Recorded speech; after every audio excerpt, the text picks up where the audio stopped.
nag-stay ako sa bahay. 3 times ako nag-exercise at madalas ako mag-meditate. So, always thank you to the Lord.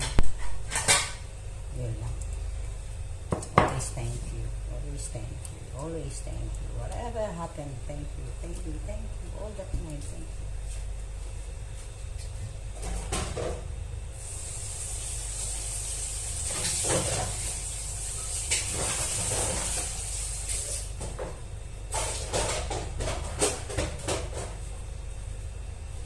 So, wala akong nakikita. Malabo yung aking cellphone. No?